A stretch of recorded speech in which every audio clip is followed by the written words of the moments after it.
come across two men sitting on a rock. They take no notice of you or the party, but you can hear their fervent discussion.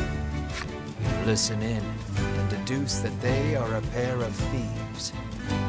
You lean in, trying to hear what else the thieves are talking about. You catch pieces of the conversation here and there. Listen about that loot. Head south from the harbor and cross the mountains. It sounds like they've just told you where to find their stolen loot. You hastily grab a scrap of paper, write down what you've heard, and quietly sneak away.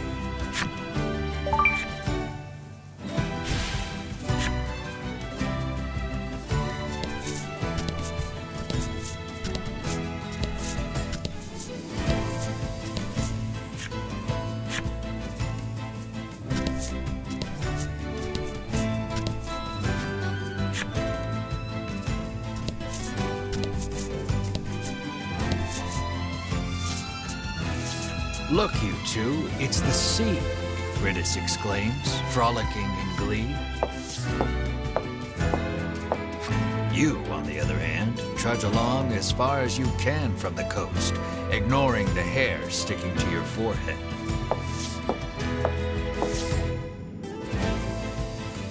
Feeling something at your feet, you glance down. There's something underneath your boot. It appears you've stepped on a monster's cape, making it very upset. It attacks you in fury.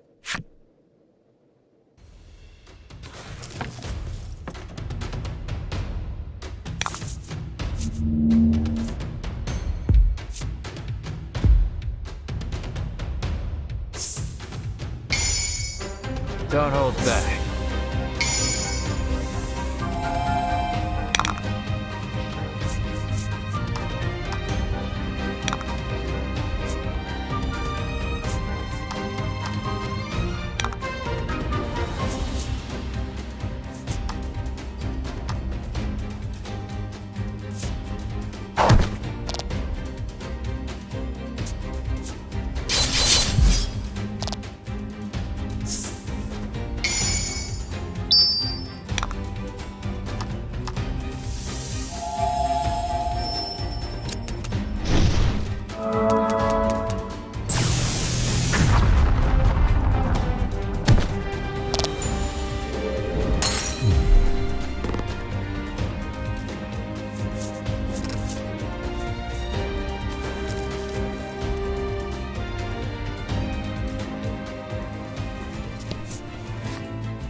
You hear a roar in the distance. According to the townsfolk, it is a very recent phenomenon. Rumor in the village has it that it might be the dragon. The sign on the door reads, "The Great Nutritionist Oreo." You open the door without knocking.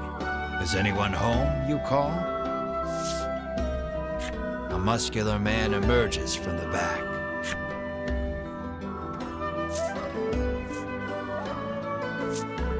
Praising his musculature seems to put him in high spirits. Anyone can achieve a body like this with the proper diet, he explains. So why don't we enjoy a life of love and nutritional meals together? Have mercy, you think, then immediately change the subject. You politely ask if he is the nutritionist. Indeed, I am the nutritionist Oreo, he answers. He says he has been studying dietetics here for many years. You hand Oreo the extract and explain that your comrade is now bedridden because of it. He stares at the extract for a long time, and then opens the bottle and laps at the liquid inside. "That's poison!" Melanie shouts in alarm.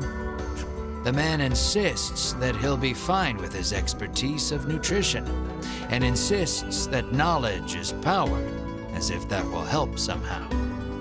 Regardless, it seems he managed to grasp the composition of the poison with that lick, and starts concocting a nutritional supplement to counter it. However, he says he needs a spry fish, which has been difficult to catch lately. He needs a special fish to make the necessary supplement.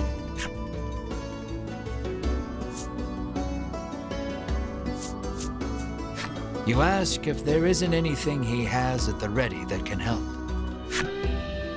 He explains that only a certain composition will work on those affected by the extract. You wonder if it's truly possible for someone to discern that with a single lick.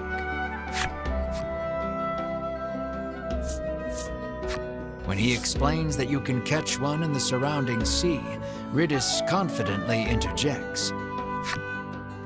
She shows you a page from her ancient tome, which explains the ecology of the fish in detail. That book comes in handy from time to time, Melanie remarks in surprise. Oreo gasps as if remembering something. He says that his son went out fishing and, with a bit of luck, may have already caught a spry fish. It sounds like his son is fishing on the wharf. You decide to go find him.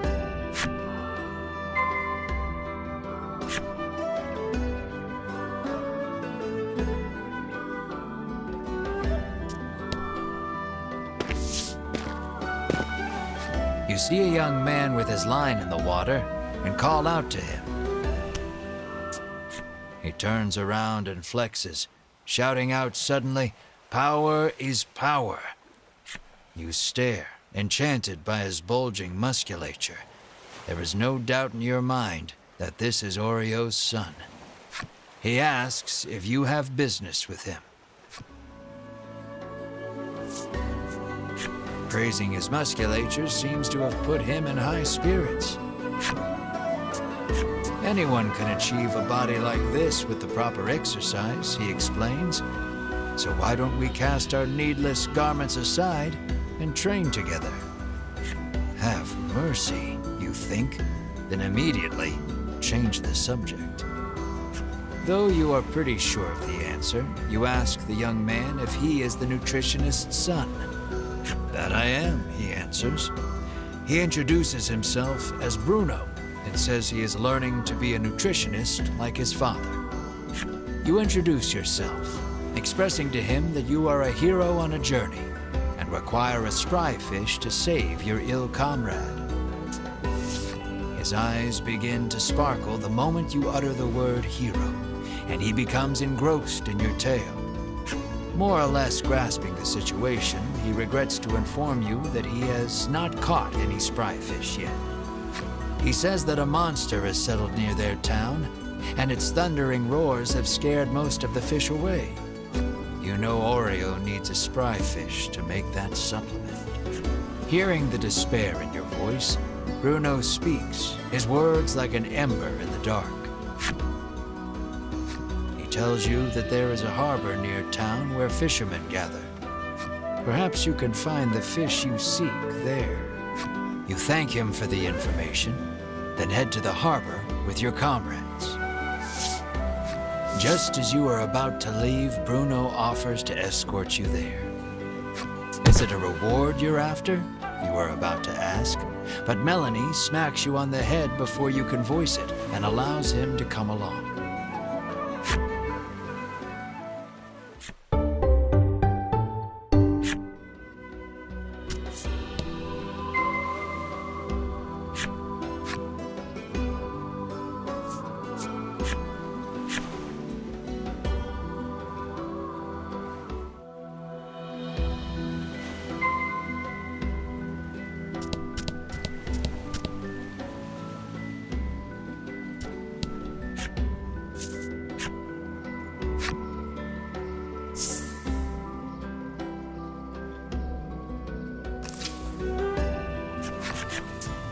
Bruno looks ecstatic that he was allowed to join your party. When you ask him why, he tells you that his dream is to be an adventurer and has thus been training every day. But his father, famed in the world of nutrition, forced him into following in his footsteps. One desires strength, the other knowledge. Unable to see eye to eye, the two fight nearly every day. What will you ask Bruno?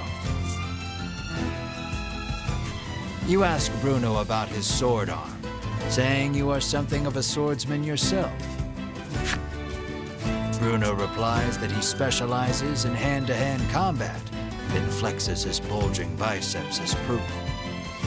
Apparently, he only carries around a sword to look like an adventurer.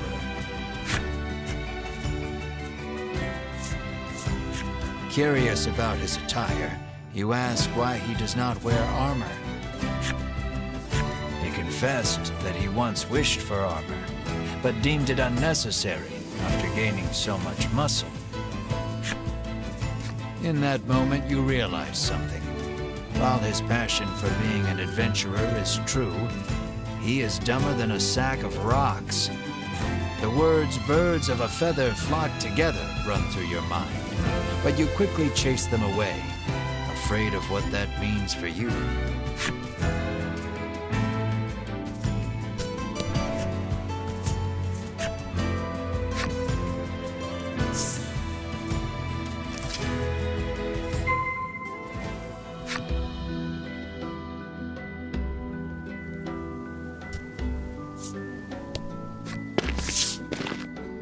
A rough-tempered piscator stands there, having just returned from fishing.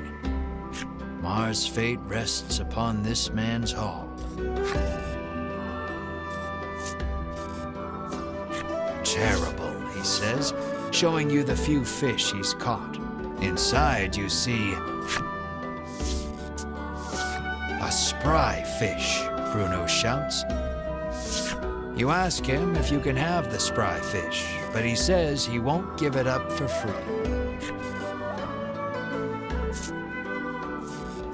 When you ask how much it will cost, he gives the absurd price of 1 million gold pieces.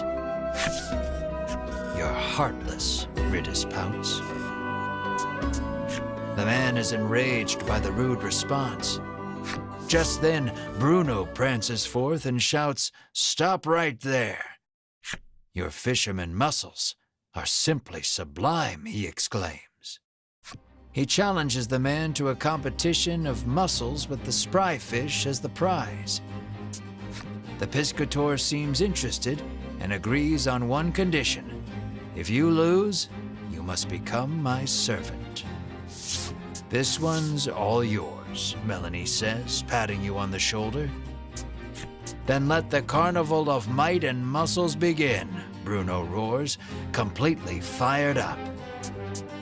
Your puny body is no match for mine, the piscator shouts back, throwing a punch.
His victory sealed, Bruno strikes a glorious pose and shouts out, "Witness the power of power." Defeated, the piscator hands over the spry fish to Bruno. Bruno extends a hand to the piscator, who has fallen to his knees. With a serene smile, he takes the offered hand. An unspoken friendship begins to form between the two. Or at least, you hope that's what the prolonged silence between them means.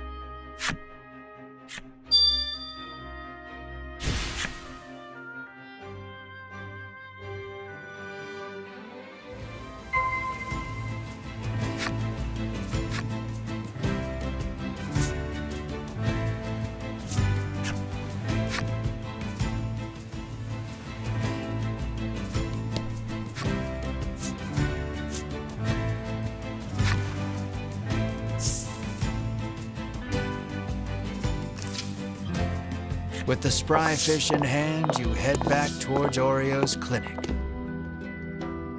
Bruno looks at your group sadly, reluctant for this little adventure to end.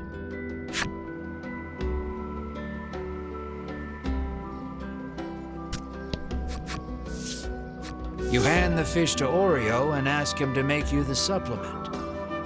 "Give me a moment," he says, then takes the fish and heads into the back.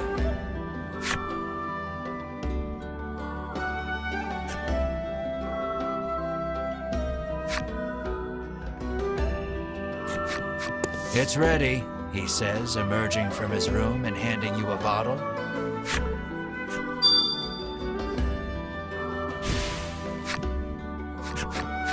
You hope this will get Mar back on his feet.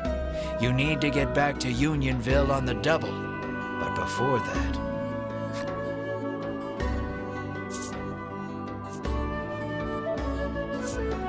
You wordlessly extend a hand to Bruno. Bruno takes your hand and gives it a firm shake. You can feel the bones in your hands splintering.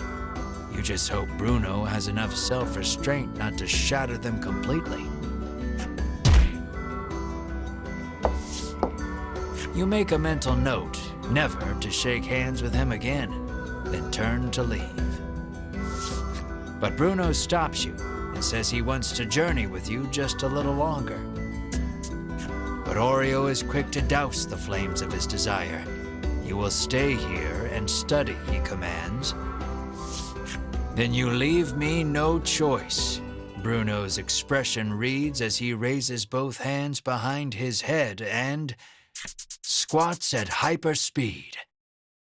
"I want to show this power to the world," Bruno proclaims to his father. "You have much to learn, my son," Oreo retorts as he starts sidestepping at breakneck speed.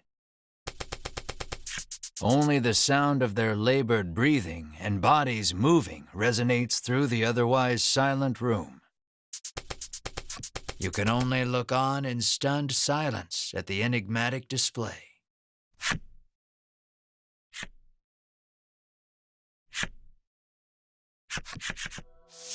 Bruno falls to his knees, panting.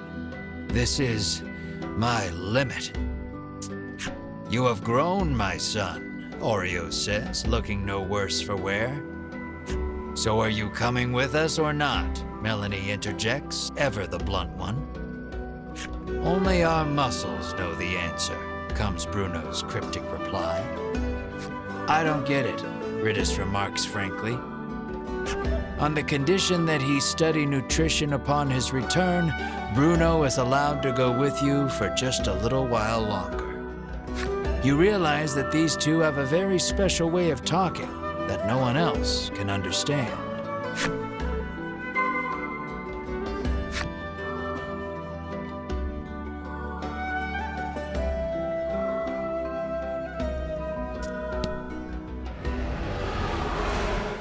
Hearing yet another roar in the distance, you realize you need to get the supplement to Mar so you can investigate the sound together.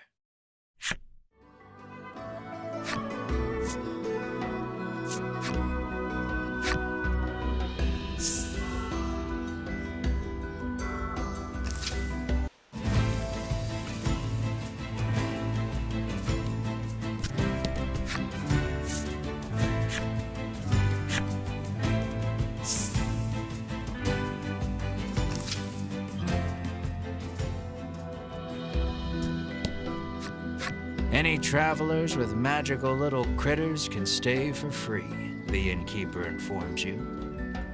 It appears the headman's long-standing pronouncement on the welcoming of all magical creatures also applies to you and your party.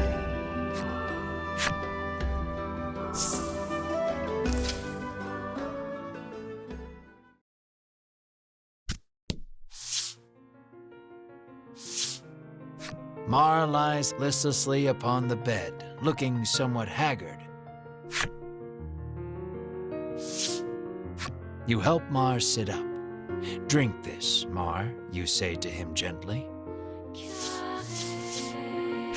He weakly opens his mouth, and you slowly pour the energy concentrate inside.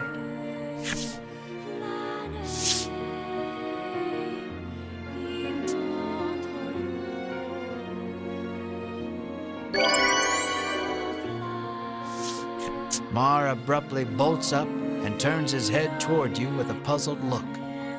It looks like Mar is all better now. "Mar! Mar!" you cry over and over again. Mar mules back happily. "Cue!" You join hands in cheer and happiness. Melanie and Ridis watch you too with a smile. Bruno is deeply moved to see nutrition bringing a smile to others.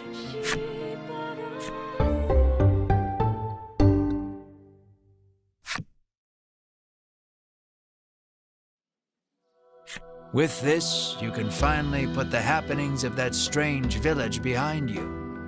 You decide to take Bruno back to Shoreland, then continue your search for the dragon.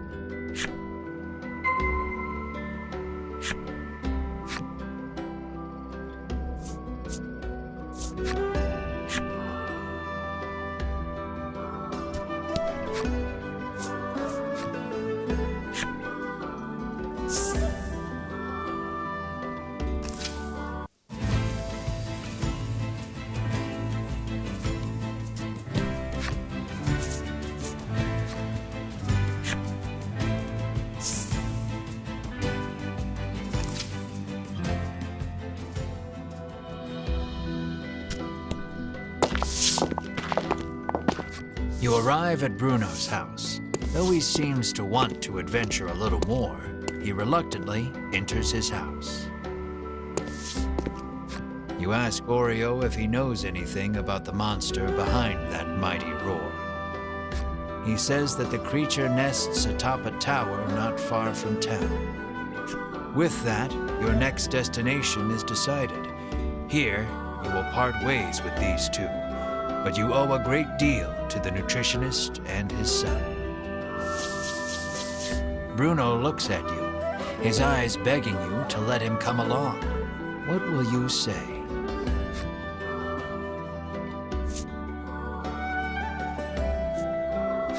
You know he would make a good ally, but you do not want to split the reward. Will you let him come if he doesn't ask for a share of the reward? Melanie asks, seeing straight through your sleazy thoughts. You nod. Yes, of course. What a quick change of heart.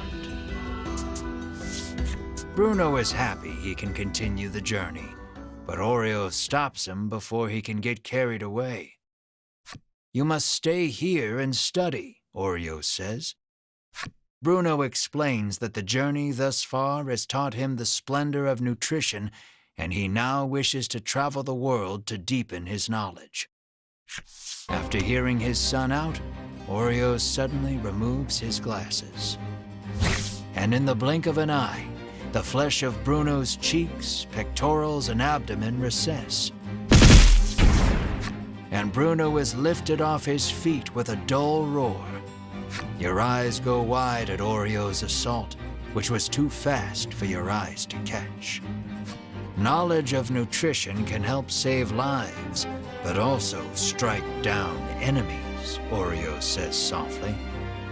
Wow, nutrition is incredible, Ridis marvels, not putting too much thought into the events before her. Knowledge is the true power. You tremble, never wanting to make an enemy of Oreo. Though Oreo still deems his son's knowledge insufficient, he tells him to travel the world and surpass him someday. Thank you, Father, Bruno says from the ground, moved to tears by the strength of Oreo's knowledge. So it comes to pass that you journey to the tower with Bruno to find the roaring beast.